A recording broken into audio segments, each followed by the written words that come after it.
Good morning అండి. మొదటిసారిగా my hub ఛానల్‌కి విజిట్ చేసిన వారు సబ్స్క్రైబ్ చేసుకోండి. కావాల్సిన ఇన్ఫర్మేషన్ కోసం కామెంట్లు తెలియపరచండి. అదేవిధంగా వీడియో నచ్చినట్లయితే లైక్ చేయండి అండ్ షేర్ చేయండి సార్.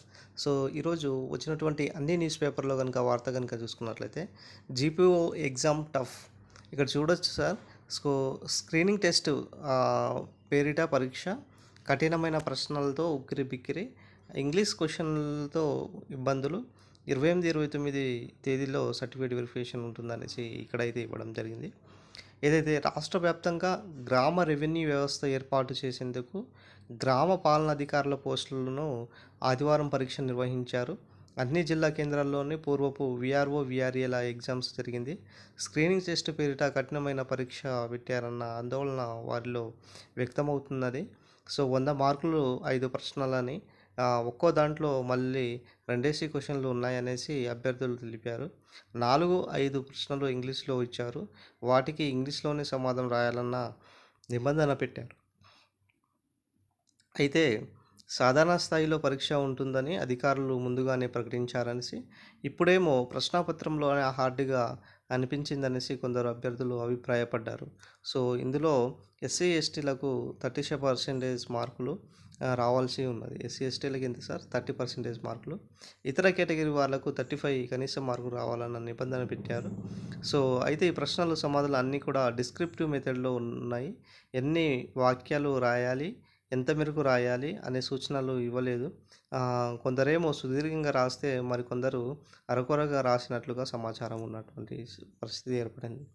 మరి భూభారతి చట్టంపై ప్రశ్నలైతే రావడం జరిగిందండి. ఏదైతే భూభారతి ఉన్నదో, ఆర్ఓఆర్ ఏదైతే ఉన్నదో, ధరణి చట్టాన్ని మధ్య వ్యత్యాసాన్ని వివరించాలనేసి, అసైన్ భూముల చట్టవిరుద్ధంగా క్రయ విక్రయాలు జరిగినప్పుడు పరిష్కారం వంటి ప్రశ్నలు వచ్చాయనేసి, ఆక్రమణల తొలగింపు చర్యలు, తెలంగాణ భూ ఆక్రమణల చట్టం 1905 అనుసరించి అప్పీల్, రివిజనల్ శిక్షలు వంటి వాటితో పాటు రేషన్ కార్డుల జారీ అండ్ ఎన్నికల వంటి అనేక అంశాలు ప్రశ్నల రూపంలో ఇచ్చారనేసి ఇక్కడ ఇవ్వడం జరిగింది. సో, మొత్తానికైతే సార్ తెలంగాణలో భూభారతి ధరణి ఏదైతే చట్టం ఉన్నదో దానికి సంబంధించినటువంటి ప్రశ్నపత్రాలు కనుక చూసుకున్నట్లయితే చాలా టఫ్‌గా ఉన్నటువంటి సమాచారం ఇప్పుడు కనబడింది. రేపటి రోజు మనకు జీపీఓ పోస్టులను క్రియేట్ చేసి దాదాపుగా 7,000 నుంచి ఉన్నటువంటి ప్రశ్నలు ఏవైతే ఉన్నాయో సంబంధించినటువంటి ఆ క్వెషన్లు కూడా మరింతగా టఫ్ ఉండే అవకాశం ఇక్కడ ఎక్కువ కనబడుతుంది మై డియర్ ఫ్రెండ్స్. సో, ఇటువంటి ప్రశ్నలతో కీలకమైన ప్రశ్నలతో సో, విద్యార్థులు చాలా ఇబ్బంది పడుతున్నారన్న ఉద్దేశంతో ఇప్పుడు విద్యార్థులు రాబోయే రోజుల్లో ఎలాగా ఈ ప్రశ్నపత్రాలతో నేర్చుకోవాలనేది ఇక్కడ చూడొచ్చు. నెక్స్ట్ విద్యావంతులు సేఫ్. జీపీఓ పరీక్ష రాసిన వారిలో విద్యావంతులు సేఫ్ అన్న ప్రచారం జరుగుతుంది.